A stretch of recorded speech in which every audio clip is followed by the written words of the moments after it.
auzubillahi mina sheytaani rajim bismillahi rahmani rahim alhamdulillahi rabbil alamin wasalaatu wasalaamu ala rasulillah amma baadu salaamu aleykum wa rahmatullahi taala wa barakatuhu di nuyu mbokk julli yëpp di leen ñaanal yàlla subhanahu wa taala yàlla nangul ñu suñu jaamu yàlla rëcc yàlla subhanahu wa taala jéggal ñu su ko defee rek ñu bëggoon ñëw si làmba yi di am suba diggante charlatan yi ñi nga xamante ne ñoo ngi ku nekk ay génn di wax di naan diw mooy daan Eumeu Sène ay daan wala Franc mooy daan wala daan bi lii wala nii lay demee ku nekk rek moo ngi si di wax parce que koo gis rek ñu bëri ñi wax rek ay clients la ñuy wut parce que dañuy jéem a dugg see affaire yoo xamante ne wóor na leen su leen si yàlla dimbalee rek am parce que sénégalais dafa bëgg lu yéeme dina am ñenn ñoo xamante ne dinañ leen jéem a oo pour di wax leen pour ñu jëm leen seetal wala ñu jëm leen xoolal seen mbir sàngam moo tax ñu bëri di préféré di wax ci ay combat parce que nag jamono ji ñu toll nii moom yaa ngi gis jamono ju ne rek la plupart su ne diway daan rek dafa mel nii ne affaire bi day ëlbatiku waa ji ni yaakaaroon mooy daan keneen ki mooy daan parce que la plupart man dama yaakaar ne sëriñ yu bëri dañuy jéem a tàndus rek ci mbir dañuy xool ne diw de moo ëpp sens pour daan ñu mise si waa ji jéem a xool ne diw de mooy daan waaye nag su ne aussi biir yàlla def li muy def parce que lii mbiri moom gars yi ñu bëri dañuy def genre carte lañ koy def rek waaw genre carte lañ koy def pile ou face ñuy jéem a tànn si kenn rek essayé su dalee si kooku yàlla dimbali leen clients yi ñëw waaye nag ñu bàyyi xel bu baax am na ñoo xamante ne nag du ñàkk dañuy am lu ñuy def wala ñu tëdd am loo xamante ne yàlla daal di leen wan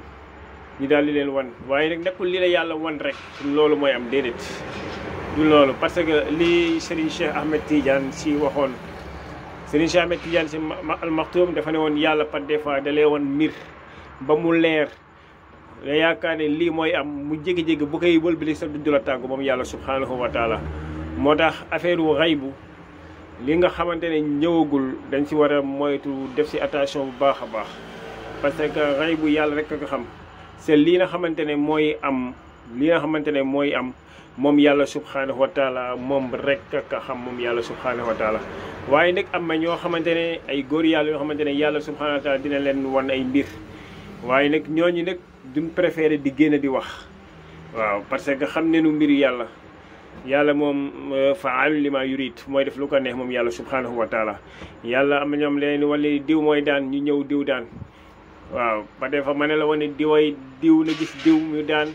waaye nag danañ ba si biir mbir bu soppeeku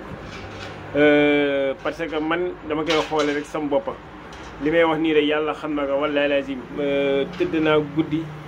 tëdd naa di nelaw yàlla ñu wal ma combat bi diggante ki nga xamante ne mooy Eumeu Sène ak Franc combat bi ni muy demee si biir yëpp ma ñëw nii di ko seetaan télé combat bi Eumeu Sène ak Franc ma toog nii di ko seetaan waaye nag maa ngi ko doon wax sama yenn xarit wax dëgg yàlla waaye mbirum ma ne leen nag wax ma leen ne lii mooy am parce que xam nga yàlla moom génte moo doon lu doy waar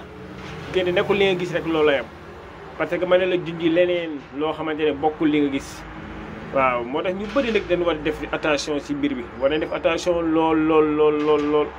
waaw parce que ñu bëri alal mooy tax mbooloo mooy tax ñiy génn di wax di jéem a tenter sans si mbir yi am ñu dëgër fit ñoo xamante ne dañuy taxaw si di waat ne di way daan waaw kon su ko defee rek ñu moytandikoo ñi nga xamante ne ñooy charlatan yi ñi nga xamante ne dañuy génn di wax te tamit ñu bàyyi xel tamit li si yonte yàlla Muhammad sallallahu alayhi wa sallam waxoon si ñi nga xamante ne mooy seetkat yi sénégalais dafa bëgg seetkat lool ay mbir lépp lu muy def rek moom yaakaar ne da ko war a dem jox ko koo xamante ne pour mu xoolal ko si wàllu péta wala mu xoolal ko si yeneen ak yeneen lii nu yonte sallallahu alayhi wa sallam jàngale mooy istixaara loolu la ñuy jàngal waaye nag yenn moom soo su nekkee moom loo jaamu yàlla 40 yàlla du ko nangu épidémie soo gëmee ma la wax tamit génn si islam moo tax ñu war a moytu bu baax a baax si wàllu seet yi su ko defee rek di loolu alerté si combat bi di ñaan yàlla gën def jàmm ñu ñëw toog seetaan ku daan ñu xam ne kii moo daan ndab lu génnul Sénégal ñu bañ génn di wax ay diway daan parce que mbirum xay moom dafa doon lu yéeme su ko defee rek di sant bu baax a baax wasalaamualeykum wa rahmatullahi taala wa barakaatuhu.